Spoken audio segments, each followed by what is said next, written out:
Alright then, let's break it down. Simply, ISAs versus saving accounts in the UK. At the core, the difference is all about tax. A cash ISA gives you completely tax-free interest forever. A regular savings account, on the other hand, only stays tax-free up to a certain limit. After that, you start paying tax on the interest. In 2026, the tax-free allowance looks like this. If you are a basic rate taxpayer, you can earn £1,000 in interest tax-free. If you are a higher rate taxpayer, that drops to £500. And if you are an additional rate taxpayer, you don't get any allowance at all. So when is an ISA the better choice? It really stands to reason if you have more funds to invest, especially if your interest is going to go over those limits. It's also a strong option if you're a higher or additional rate taxpayer, or if you are thinking long term and want to build wealth without worrying about tax eating into your returns. Because with an ISA, every pound of interest stays yours, no deductions, no surprises. Now, a normal savings account can still be the better option in some cases.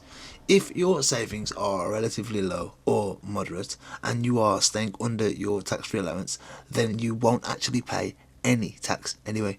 Plus, savings accounts often offer slightly higher interest rates, especially with fixed deals, and they can be more flexible, so they can give you a better short-term return. So they can. Here's the key shift in 2026 though. Interest rates are higher. Again, just as simple as that. That means more people are actually hitting their tax-free limits, and suddenly that tax-free wrapper of an ISA becomes much more valuable than it used to be. You can also still put up to £20,000 per year into ISAs, which is a big advantage if you're building up savings over time. Now, the smart strategy and what most financially savvy people do is actually use both. Start with a high interest savings account and use up your tax free allowance first. Then, once you're approaching that limit, move the rest into an ISA to protect it from tax. You don't have to choose one or the other, they work best together. To make it really simple, if you've got around £10,000 saved, a savings account is usually fine. If you are getting into the £50,000 range or higher, an ISA becomes much more valuable.